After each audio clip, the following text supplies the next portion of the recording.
Post-truth Pat, post-truth Pat, post-truth Pat and his black and white views. Early in the morning after Netanyahu's called him, he'll spout his views, then watch things kick off. Hey, it's Tom here with my 5-Minute Friday video cast on the 19th of September. Yes, so we're going to talk a bit about post-truth. What is post-truth? People say we live in a post-truth environment and a post-truth and a post-trust era, don't we? I think it's probably more of a post-honesty, post-transparency era, but that's just a personal view. Today I'm going to talk a bit about that and introduce you to a couple of books. First, we're going to talk Trump, though. Trump. And the reason we're going to talk Trump is that he epitomizes that whole post-truth, what it looks like. You know, if you were going to embody what post-truth looks like. Now, I'm going to say this is interesting. People that know me know that I'm not a big fan of calling things either left or right. I think we're all much more multidimensional than that. But for the purposes of this, I'm going to say it doesn't matter to me whether you're on the left or the right. The establishment has failed us all. That's actually why we're seeing all this angst arising. We've all been failed by the establishment. The things that we see coming up from the surface are all a product of their failures. Whether you're left or right, you believe it or not, you've actually got a whole lot more in common than you think you have. Maybe some of you already know that. I don't know. But Trump epitomizes what post-truth looks like, doesn't he? So look at how he presented and what he presented at the press conference with Keir Starmer. I think it was yesterday or the day before, wasn't it?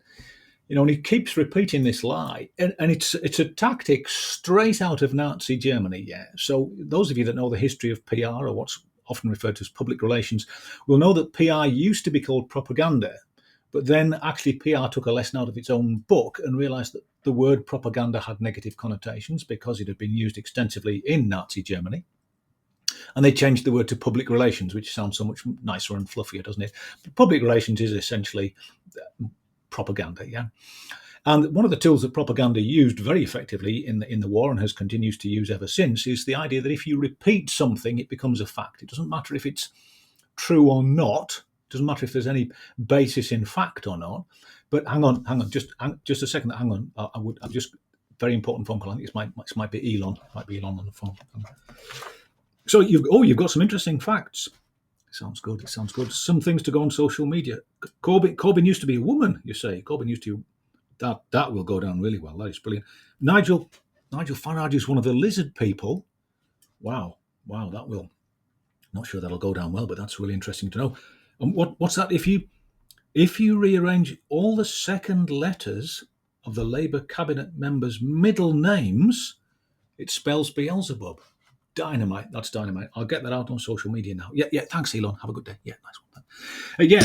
So misinformation. Almost we can say anything we want, can't we? It doesn't have to have a basis in fact. And the Nazis used that extensively. Just kept repeating things.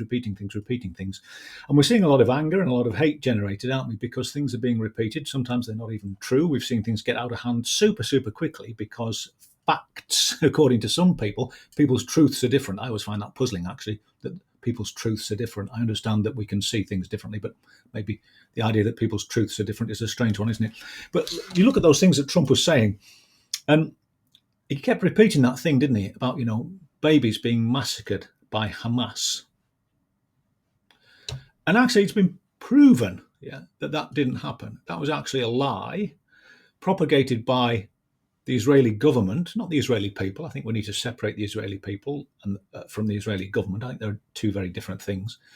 And it was propagated by the Israeli government to generate outrage and really to justify the excessive response that we've seen from them. And what people use propaganda and PR to do, and mistruths and misinformation, is to create the basis for action. So what they'll do is create outrage and then act on that outrage. And then we all look back in later years and we go, oh, do you know, that thing never actually happened.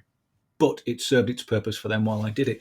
I said I was going to introduce you to a couple of books. I like to keep this short and sweet, as you know. I tell you what, let's go with this one first. Flat Earth News, available on Kindle and paperback. Absolutely brilliant book, which talks about the hollowing out of the mainstream media. And I think what we're seeing now with social media and with all the other media channels that we've got is actually an admission of failure on the part of institutions like the BBC. And I think many people would agree with me on that. This book, this is an oldie but a goldie. Wow, this is brilliant. It's called How to Lie with Statistics. And it reminds me a little bit of the book The Prince by Machiavelli, which some of you may know, by the way, was not written to help people become more Machiavellian and duplicitous. It was actually written to help people understand what was going on around them and how to deal with it. And this book is written in the same vein. But there is a wonderful quote in this book, and it says, "The crooks know all the tricks. Honest men must learn them in self-defense." So I would urge you, whether you think of yourself as left or right or middle or whatever you, or multidimensional, as I think we all are, equip yourself with some tools. Now, there are 5 points made at the end of this book, and brilliant. I'll very quickly run through these points. Darrell Huff suggests that whenever you're presented with something, and now that's talking about statistics, but actually whenever you're presented with anything, there are 5 simple questions that you can ask of it. Yeah, and the first one is, of course, who says so? Because there's often an agenda at work there. Of course, we all know in politics there's always an agenda at work. How do they know? So if you take that fact that Trump was quoting during the press conference, how did he know when he's saying that Hamas killed babies? He knows it because he thinks he knows it because someone in Israel told him it. So how did he? So there again, we come back to this agenda, don't we? So who says so? How do they know? The next one, which I think is the most important bit for me, is what's missing. And in the case of that, of course, that fact that Trump keeps pumping out, that true fact, as he would call it, what's missing is actually the alternative view. Where are the other views in the room? Yeah. So if there are no other views in the room, then be cautious. Yeah. And the other thing, did somebody change the subject? That's a really good question. Is somebody shifting the subject from what we thought was being discussed to something else? And last but not least, which comes down to all of us, and sorry for exceeding my 5 minutes here, but does it make sense? Yeah. So those 5 things you can ask yourself. I think you can probably pick up second-hand copies of this book for peanuts. Who says so? How do they know? What's missing? Did they change the subject? And does it make sense? On that note, I will love you and leave you and wish you a good weekend.